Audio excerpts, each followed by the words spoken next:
Des trucs et astuces pour nourrir sa sexualité et son désir au quotidien, même si ça fait longtemps que vous êtes en couple.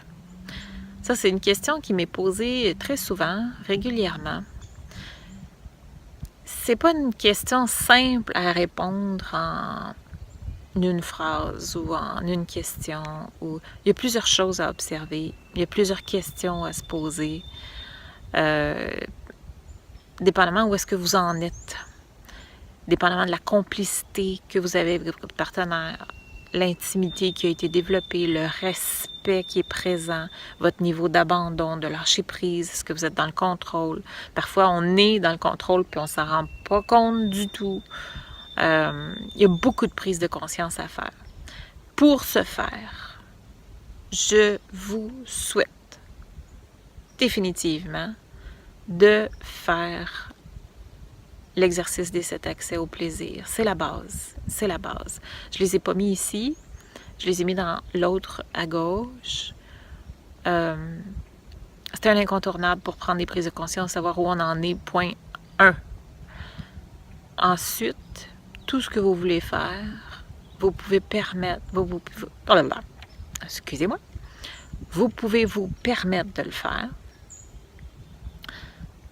parce que vous avez conscience de ce que vous vivez, ce que vous ressentez, ce qui vous appartient, ce qui ne vous appartient pas.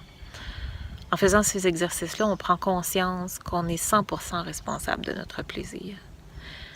Ce que je vous ai offert ici en dessous, c'est si vous avez conscience de votre plaisir, que ça va bien déjà, mais que vous cherchez vraiment des astuces. J'en ai mis quelques-uns en dessous, naturellement, il y en a beaucoup plus. Et si ça vous intéresse, je les offre absolument tous ou à peu près dans mon livre « Devenez maître de votre plaisir grâce à 50 scénarios de Gray », parce que j'utilise les scènes de Gray qui sont très riches en imagination afin justement de passer tous les outils de l'art du jeu, comment développer l'art du jeu dans une relation de couple à long terme. Puis, curieusement, je me suis rendu compte, avec les commentaires que je reçois, que c'est aussi efficace dans une relation court terme, en autant que la complicité et le respect soient présents dans la relation. Donc, beaucoup de plaisir, amusez-vous. Si vous avez des questions, gênez-vous pas pour me les poser, ça me fait énormément plaisir de vous répondre. Vous m'alimentez en même temps en suggestions de vidéos, donc gênez-vous pas, ça me fait plaisir. Et je vais peut-être vous répondre juste par une vidéo ou par écrit, on verra, ça dépend. Mais gênez-vous pas pour m'écrire, ça me fait plaisir. Merci.